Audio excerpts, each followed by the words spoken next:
Bonjour Evelyne.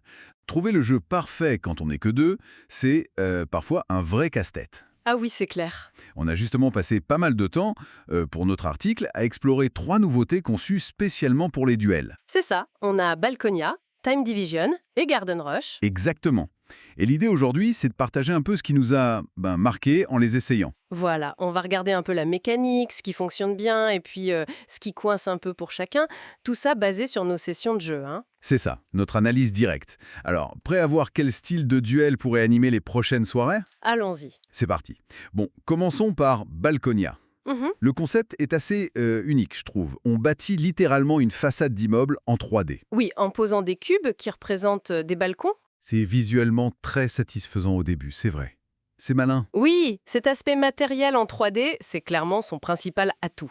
On place ces cubes balcons pour marquer des points selon certaines conditions, certains alignements. Mhm. Par contre, ce qu'on a vite senti lors de nos parties, c'est le poids du hasard. Ah oui, hein. Bah oui, comme l'immeuble est traversant, on voit ce qui se passe des deux côtés et parfois tu places un balcon et, sans le vouloir, t'offres un super coup à l'adversaire. Oui, tu te retrouves à lui donner des points sans trop de contrôle. Exactement. C'est vrai que ça peut être un peu frustrant. T'as une bonne idée, un placement en tête, et puis hop, la pioche ou le choix de l'autre te bloque, ou pire, te force un peu la main. C'est ça, du coup c'est rapide, c'est original visuellement, mais cette part d'aléatoire, elle limite un peu la profondeur stratégique sur la durée, je trouve. D'accord. Rafraîchissant au premier abord, mais peut-être un peu moins engageant pour ceux qui cherchent vraiment un contrôle total. Ok, je vois. Passons à autre chose alors. Si Balconia joue sur le visuel et la construction un peu partagée, Time Division, là on change complètement de registre. Ah oui, carrément. Là, c'est l'affrontement stratégique pur et dur. Des agences temporelles qui s'affrontent. Oui, à travers 3 époques. L'Égypte ancienne, le Moyen-Âge et les années 80. Très cérébral comme jeu. C'est ça. Le cœur du jeu, c'est le draft de cartes et l'antification, hein. Tout à fait.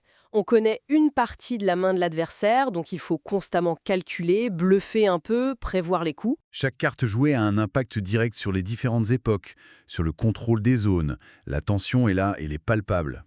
Oui, une tension presque mathématique parfois. C'est ça. Certains pourraient trouver l'expérience un peu abstraite, peut-être, Ouais. voire un peu sèche. Oui, c'est juste. C'est moins d'éclat de rire immédiat, on va dire. C'est plus de la concentration intense. Hmm. C'est un jeu qui récompense vraiment la planification minutieuse, l'analyse.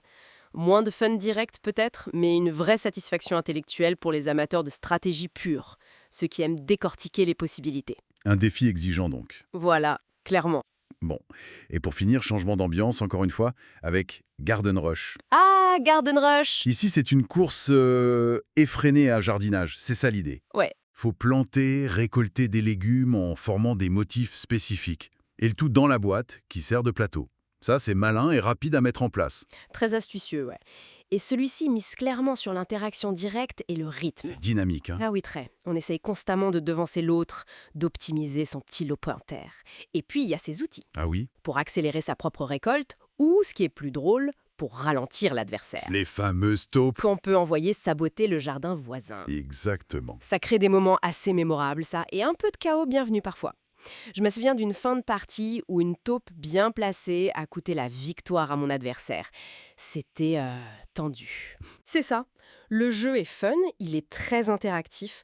Le petit bémol qu'on avait noté dans notre analyse, c'est que certains outils semblent parfois un peu déséquilibrés. Ah, d'accord. Et le hasard de la pioche des légumes peut être très décisif, surtout en fin de partie. Ça peut se jouer à pas grand-chose. Mhm. Mais globalement, l'équilibre entre le fun et la tactique légère, il est plutôt réussi, je trouve. C'est le plus accessible des trois, peut-être. D'accord.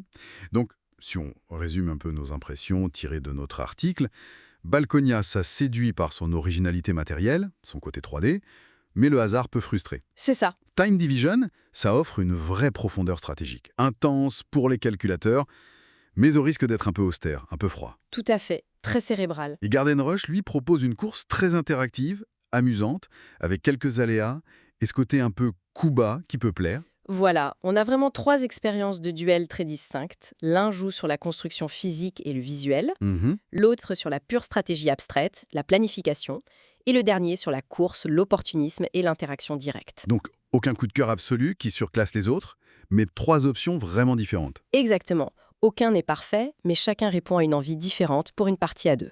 Ça dépend vraiment de ce qu'on recherche ce soir-là. Voilà de quoi nourrir la réflexion pour choisir son prochain jeu en duo. Ces trois-là montrent bien qu'il existe des alternatives intéressantes, spécifiquement conçues pour deux. Oui, on n'est plus obligé de bricoler les règles de jeu prévues pour 4 ou 5. C'est ça. Et d'ailleurs, ça soulève une question intéressante qui est ressortie un peu de notre exploration. Au fond, qu'est-ce qui fait vraiment un excellent jeu à deux? Bonne question. Est-ce que c'est la complexité stratégique pure, comme dans Time Division, ou l'interaction directe, quitte à être un peu taquine, comme dans Garden Rush? Ou alors l'originalité du thème et des mécanismes, comme ce que tente Balconia. Exactement. Qu'est-ce qui prime? Ça laisse matière à réfléchir. Avant la prochaine partie.